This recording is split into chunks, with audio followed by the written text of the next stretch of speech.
you so much, Omar, for coming here and being so generous with your time and for a really interesting talk. I wanted to sort of first touch on, you mentioned how the different forms of sort of discrimination that Muslims can experience in their life. One thing which is sort of quite prevalent in the UK currently is the government's refugee policy and the Home Secretary wanting to send refugees to detention camps in Rwanda. How do you feel, having also seen in this country and others, the sort of reaction to the ability to take on Ukrainian refugees, and yet the sort of dichotomy between that and the response to many Muslim refugees from countries whose wars have been started by the West? Do you believe that that's one of the manifestations of Islamophobia? Absolutely, and in many ways, Islamophobia is a branch of xenophobia, and it's only further complicated by the ideological suspicion towards Muslim refugees. But I live in the United States, where we have migrants that are coming from our southern border, from Honduras, from Guatemala, from El Salvador, that are treated awfully at the border and have been treated awfully under Democratic and Republican administrations. And there is a lack of recognition about the role that we have played as the United States in destabilizing those countries and causing those migrant crises that we now have to grapple with at the border. I think that I often would say to them that the United States would not be able to handle the same refugee crisis from the northern border if there were a bunch of Canadians at the northern border being treated as atrociously as those people from South America are treated at the southern border. I don't think that the American mind would be able to grapple with that in the same way that we would be able to live with ourselves. I think our conscience would be more disturbed, as we should be disturbed when we see any human being treated in the ways that refugees are treated around the world. The refugee population has doubled over the last decade, and it's only expected to get worse. And so we can continue to shore up the security of our borders and to have stronger refugee policies and deport people from nation to nation. But eventually that's an unsustainable construct. And so I think that what we're seeing happening, not just here in the United Kingdom with some of the rhetoric of sending refugees back home, which is a very popular way to shore up cheap political support, we're not just seeing that in the Western world, we're even seeing that in Muslim countries as well. People use that to campaign. People use that to shore up popular support. The refugee is a very easy scapegoat. And it's important for us to collectively take a step back and reassess the way that we have dehumanized the refugee and turned the refugee into a source of fear rather than a source of inspiration. Turn the refugee into the other instead of our potential selves.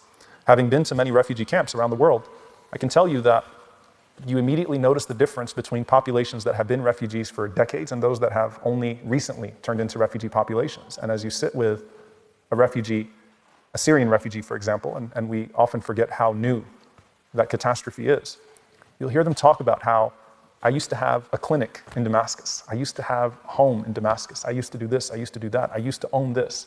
I used to live in dignity. I wasn't always this way. And they don't understand why they have become such a source of fear and anxiety for others. So I think that we have to take a step back and we have to challenge ourselves. And this is something that cannot be achieved merely through political rhetoric or merely through playing the numbers game and trying to make it a feasible option. This is something that requires a deep interrogation of society and self, a deep interrogation of ethics and principles, and a shared humility and recognition that you may also be a refugee one day. And one of the things that we should have all recognized in the wake of pandemics and earthquakes and the global economic degradation, as I've spoken about, is that populations that are one day in prosperity, within a matter of minutes, find themselves in abject poverty and adversity and trying to rebuild and find a new home. So we have to solve beyond the nation-state construct and deeply interrogate ourselves and our societies. Absolutely. One of the biggest refugee problems, which you also touched on, is the occupation of Palestinian people's homes. Do you believe, you've been quite critical of the Abraham Accords in the past, do you believe that that treaty is a way of sort of selling out the Palestinians by states that have previously been supportive or from the Muslim world? I mean, I can't appreciate how the name of Abraham is being used to ratify arms deals and make apartheid okay all of a sudden. It is an insult to the name of Abraham. It's an insult to the Palestinian people who have only been further marginalized through these accords. The Palestinian people have been erased to the point that they don't even get to negotiate terms on behalf of themselves.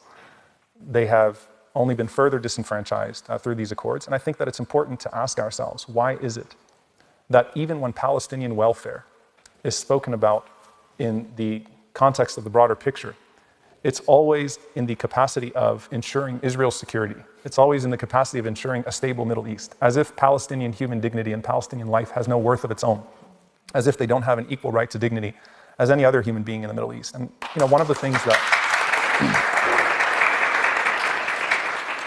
I find very troubling is that the Palestinian people are looked at as a burden now.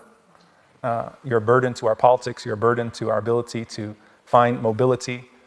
You'll find often that politicians in the West that would have previously been pro-Palestinian slowly start to move away from that in the name of that mobility. We're too expensive of a cause for domestic politicians and for even, unfortunately, global Muslim superpowers. So it's important for us to ask ourselves, where is the Palestinian voice? And to actually acknowledge that we're at a point now in this occupation where media buildings could be blown up, where respected journalists could be shot dead in broad daylight, and the literal silencing of the Palestinian voice goes without consequence. And so I feel like those who have a voice have a responsibility to amplify the Palestinian voice, because it is systematically being removed from the discourse, both by existing, quote unquote, peace talks that have not yielded any sort of justice for the Palestinian people, as well as these accords that are done in their name, but without their seat at the table. Yeah, no, I couldn't agree more. And moving on to, you talked about the sort of mischaracterizations of Muslims. As I'm a history student, and one of my favorite courses I've done is on the rise of Islam. And I think I just wanted to sort of ask, to what extent do you think that sort of the writings of history have played a role in that mischaracterization? For instance, the golden age of Islam is frequently considered the dark age in Europe, ignoring, as you said in your talk, the sort of huge cultural advancements which weren't limited to Islam, but were truly multicultural endeavors.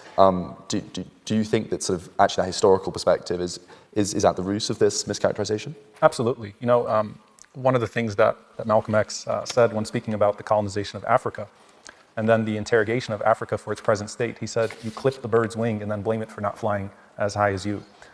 So I think that it's important for us to equally interrogate, again, our role in the Muslim world, as well as our portrayal of Islamic history, which has allowed for that constant relationship of ongoing imperialism to be present. Reading history, you have a deep appreciation for not just how Islam was able to contribute and enrich cultures that it interacted with, but Islam was indeed able to protect other communities. You find historic religious communities that existed in the Muslim world. Where are they in Europe, right? That have existed in the Muslim world now for over 1,000 years. Those religious communities, those cultures that were not suffocated but only enriched by the presence of Islam, I think bear witness to the best of what our ethics are. Now, have Muslims fallen short, past and present, of their own ethical claims? Absolutely. There's no doubt about it. And as I said in my talk, it's important for us as Muslims to try to live up to those ethics constantly and to try to live by that example that we find, that prophetic example that we find that was lived through those great people that we celebrate as well, and those great legacies that form the basis of the Islamic Golden Age.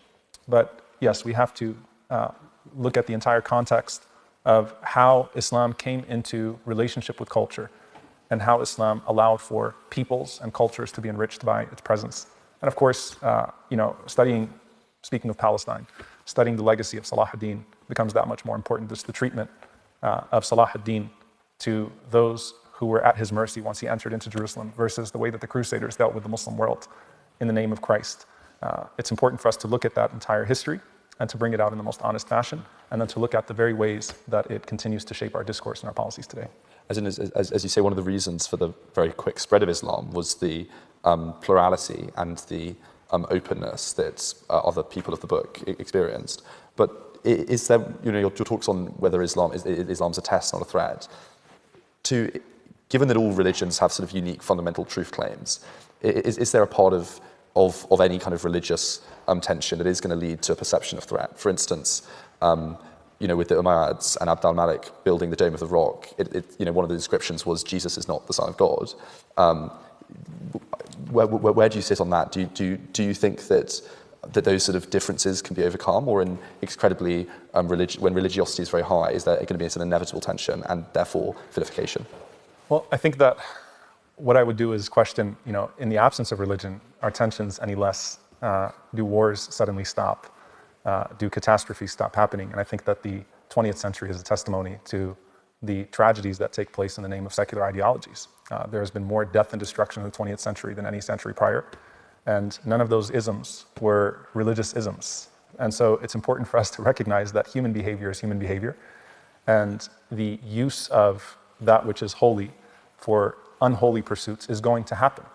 However, I think that at the core of Islam, instead of going back and deliberating every single past religious conflict and every time that an Islamic empire acted in a certain way, at the core of Islam is this idea that there is no compulsion in religion, truth stands clear from falsehood, and that there is a faith in the ideals themselves, speaking for themselves, in the truth itself, speaking for itself, and that we should be able to have those conversations at a level to where we can passionately argue for our truth, but not make your embracing of that truth a condition for me treating you humanely as a neighbor, and in fact seeing my treatment of you as part of my own religious pursuit of God's pleasure. And so it's important to look at, not just what would happen if people become more religious, but to look at what has happened as people have gone away from religion and what that has resulted in terms of human catastrophe. And you sort of spoke about how you're very aware of, just like any sort of truth, obviously the human falls short of the perfect form. How do you suggest going about times whereby perhaps states use certain perceptions or interpretations of Islam, perhaps Wahhabism, in order to promote despotism and autocracy, as many of us have accused of Saudi Arabia, for instance? How do you think, if we should in fact confront this, what are the ways to do it in a way which does not engage in Islamophobia or an unnecessary and unfair vilification of Islam itself? How does one remain true to the religion whilst also able to confront certain interpretations? I think one of the problems that we have is that when you say, what about the Muslim world? Which Muslim world are you talking about? Right? Are you talking about the Gambia? Are you talking about Malaysia? Are you talking about Saudi Arabia? Are you talking about Afghanistan? Which part of the Muslim world are you talking about? Because what often happens is that the regional is ignored and the religion or the religious is looked at, whereas you'll find that most of the times, right, people operate in a certain way based upon their regions, not their religious values, their claims to religious values. And then what ends up happening to the Muslim community is that you take states that, represent perhaps a tiny percentage of the overall Muslim population, and then you question the entire Muslim population about that particular state's usage of this text, and somehow we all become responsible for that. So the conversation becomes, if one country carries out a particular practice or bases a policy on a particular religious interpretation, is the entire Muslim world now to answer for the policies of that country? And so what I would say is that, how do we engage in these conversations without it becoming Islamophobic? Muslims have their texts to go back to, their traditions to lean back on, to debate interpretations and practices as they exist and as they unfold today. But it's just not fair to say, well, this state does this. I mean, it's just like, I can remember not too long ago being asked, why does Saudi Arabia not allow women to drive cars? I was like, you know what? By the way, that question no longer exists. I don't get asked that question anymore. I'm like, ask someone from Saudi Arabia or someone that was a part of crafting that policy. But if you're asking me as a Muslim scholar, do I find religious justification or ruling that we should somehow apply this to Muslim women all over the world? The answer is no. But if you want to talk about Saudi's policies, you should talk to someone from Saudi Arabia and examine Saudi policy in that light. The last thing I'll say in this regard is that, many times the sudden care for the rights of a country, the rights of a people that live in a particular Muslim country, happen to magically align with our interests in that region. And the head of that state not willing to operate with the interests that we have declared fundamental to our foreign policy here in the West. And so we're never really concerned with a dictator's preserving the rights of their own people. But suddenly, when there is a benefit to destabilization, we start to critique the treatment of minorities in that country, and we start to talk about what's happening here and what's happening there. And we have all this interest in securing the rights of people in that region. And so there's been a dishonesty in the way that the Middle East in particular has been dealt with that has this Islamophobic undertone, because it's conveniently resorted to only when there is, again, a colonial interest at play. All right. Well, I'm very aware that there's lots of people who probably want to ask questions, so I'll open it up to questions from the floor. A lot gone up. Yes, to the member just there, for third row back on the aisle. Thank you very much. My name is Fatma, and I'm from Afghanistan. I see that majority of people in the chamber are women, while millions of women in Afghanistan are banned from receiving an education by the Taliban. Unfortunately, in the past 1.5 years, almost 2 years, we haven't seen any statement coming from prominent Muslim scholars denouncing the action, what the Taliban are doing in Afghanistan, not only to women, but to the entire country. So even today, in the past 1 hour, I was waiting to hear something from you, talking about how a group who are not probably Muslims are using the name of Islam to ban women from receiving an education or terrorizing an entire nation. But unfortunately, I didn't hear anything. And I am disappointed that when prominent Muslim scholars have a platform, they never discuss this as well. And I believe that this also inevitably impact how Muslims and Islam is viewed around the world and by other people. So I just wanted to hear your opinion on that. And I would appreciate it if prominent Muslim scholars talk about what the Taliban are doing in Afghanistan under the name of Islam and talk about it more. Thank you very much.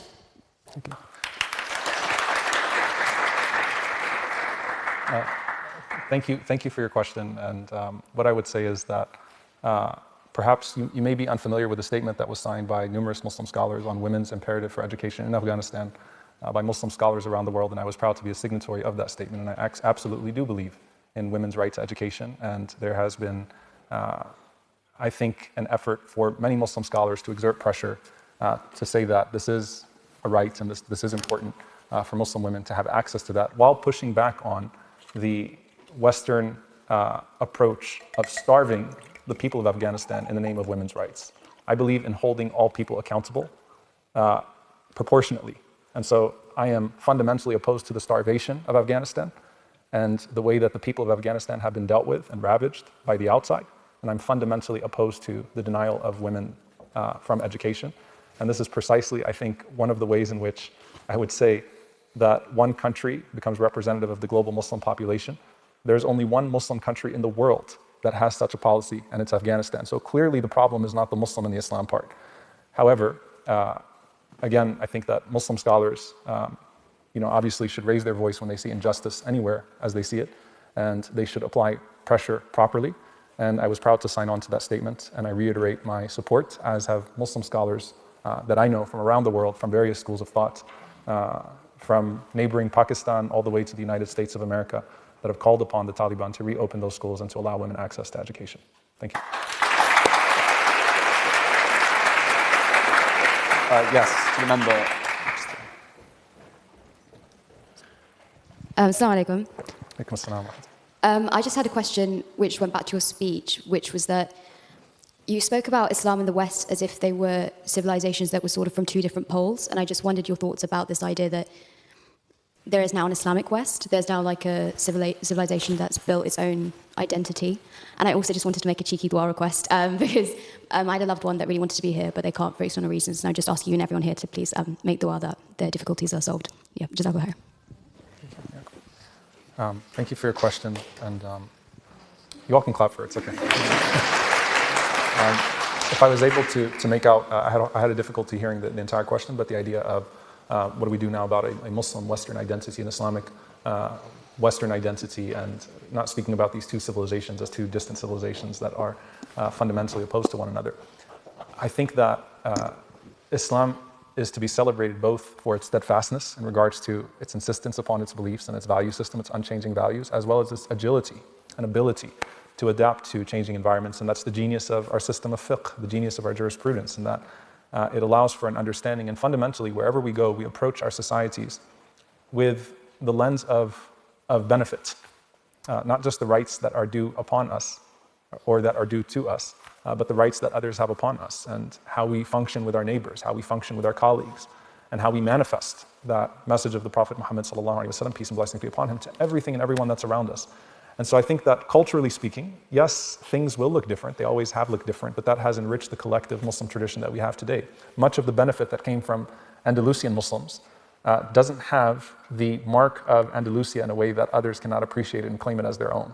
And so the collective genius of what Muslims have produced, be it Persian Muslims or Muslims in Timbuktu or Turkish Muslims or Muslims in Andalus, is something that we all benefit from today. And so I do believe that British Muslims will have their mark, American Muslims will have their mark, French Muslims will have their mark, and that the unique ways in which Islam brings out the best of that cultural expression is one that we have yet to fully appreciate and look forward to in the future. Thank you. Yes, to the member just there. Just third row back here, yeah. Sorry, in the blue suit, yeah. Assalamu alaikum. Thank you for your talk. It was really interesting. So we have a really well-established and active Islamic society here at Oxford. What advice would you give to Muslim brothers and sisters who read their 5 salahs, integrate into the Quran daily, but still feel unprepared for the day of Qiyamah? Thank you. Can you repeat the last part of the question? But still feel unprepared for the day of Qiyamah, so day of judgment. That's a powerful question. Look, it's putting your best foot forward and depending on the mercy of God shapes our effort, right? Our individual efforts, our personal worship, our acts of piety towards the public. It's this idea that we have fear that we're never quite doing enough, but hope that He will accept us and have mercy on us regardless. And so that's what keeps you striving. And so the way that you are to function as a Muslim with the hereafter ahead of you, with this idea of a life that is beyond this one ahead of you, is in a way that you're not deflated in regards to your own personal tribulations and things that happen to you within this life, and to constantly be motivated and find incentive and reward in that which is beyond the material rewards and incentives for doing acts of good here in this material life. And so it's important for us to put that ahead of ourselves and to say that there's something greater than this world, and there is a greater pursuit and a greater reward than anything anyone of this world could give me, even if it means my acts of service towards them. And so putting that ahead of you, and obviously I've done a lot of work on the subject of the afterlife and on the subject of what is beyond this world. And I pray that we will all be sufficiently prepared, but that we never stop striving to be in the best position when that time comes for us. Yes, to the member just here on the front row. Assalamu alaikum. Thank you so much for your talk. My question's about the emotional paralysis that sometimes we feel when we sort of hear about things going on, especially in the Muslim world, and how to sort of stop that, how to actually do things that have tangible benefit as opposed to kind of just feeling really emotionally paralyzed and helpless at what they're going through. Yeah, so analysis paralysis is a real thing. And when you have conflict after conflict, tragedy after tragedy flashing across your phone, it can really shut you off, and you can feel yourself unwilling or unmotivated to doing anything within your capacity. And so what we learn from our tradition is to solve the problems within your capacity. I share a personal story often that when I was visiting the Syrian refugee camps at the Jordan-Syria border, I remember the way that I felt when I was actually in the midst of that refugee camp and helping out refugees. And then suddenly, once you drive out at the end of the night, you realize that the refugee camp keeps getting bigger and bigger and bigger, and you can question yourself and say, well, what was the point of working for that 100? What was the point of serving those people if I missed all of these people? And it kind of reminded me of the prophetic tradition of the Prophet, peace be upon him, when he mentions trying to grab people from the waist belt, right? He's trying to grab as many people as he can. And that's obviously in the capacity of salvation, but for me, it's just also in the capacity of just trying to help people. That sometimes you feel like you're trying to help as many people as you can, but you're only getting a few. What I would remind myself of is that God appreciates the little and the consistent, and you doing what's in your capacity, and that's what you're going to be asked about. And that you never know who you will help from the few that will go on to uplift their entire peoples. One of the most inspiring people that I met in the Syrian refugee camps was a young girl named Rahaf. I've spoken about her. She's 16 years old, and she had seen, well, she's not 16 anymore, but she had seen devastation that I could not even hear her speak of without being deeply disturbed, right, as a result of what she had seen. And she didn't want food. She wasn't interested in the handout.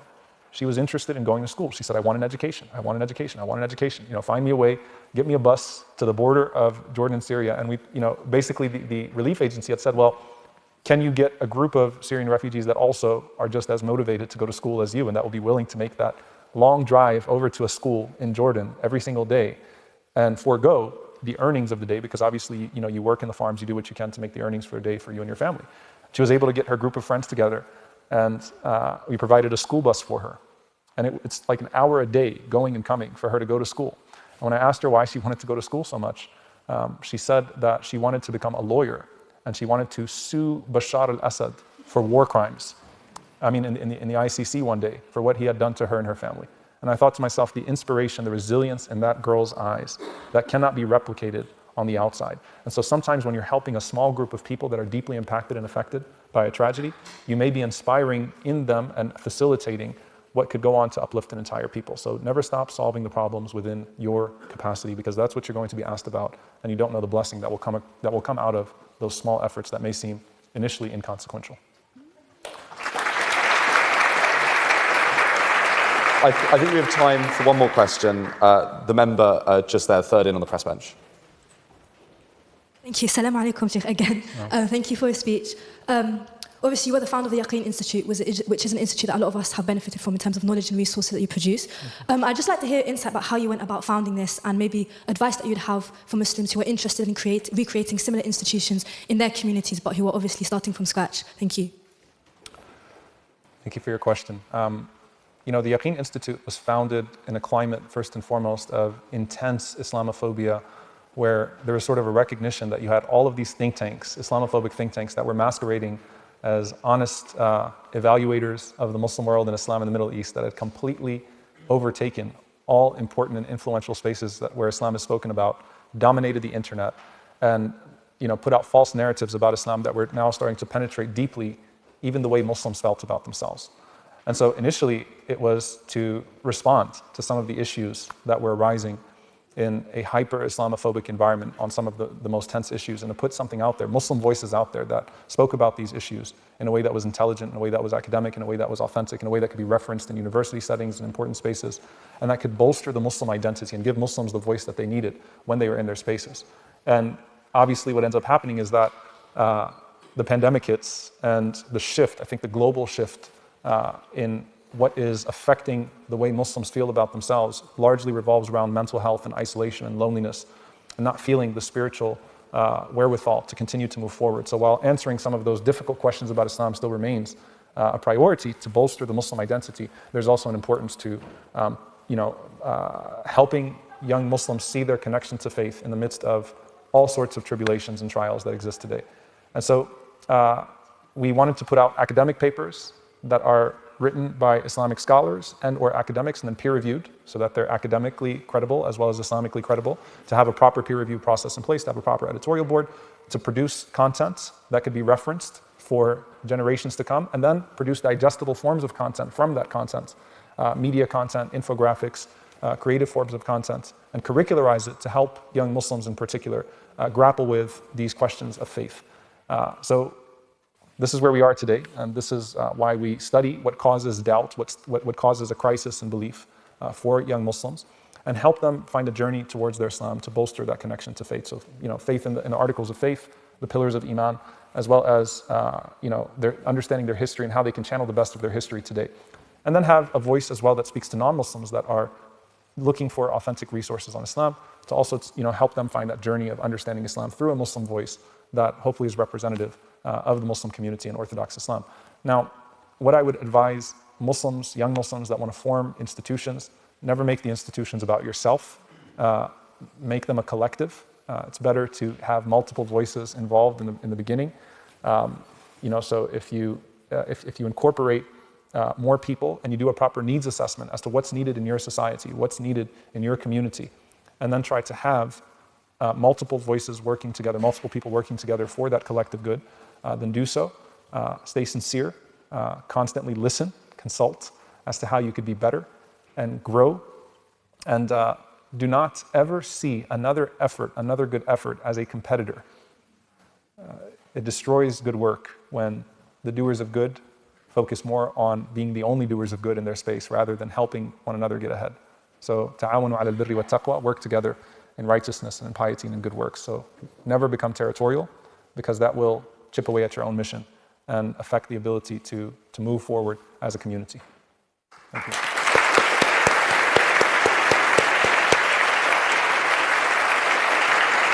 I'm afraid that's all we have time for, but I think everyone can share in my conviction, and huge thanks to you, Omar, for coming tonight. And before we give you a very warm round of applause, I'd ask everyone that when myself and Omar are leaving to just stay seated, just so we can get out quickly. But without further ado, please could everyone join in appreciation for Professor Omar Suleiman.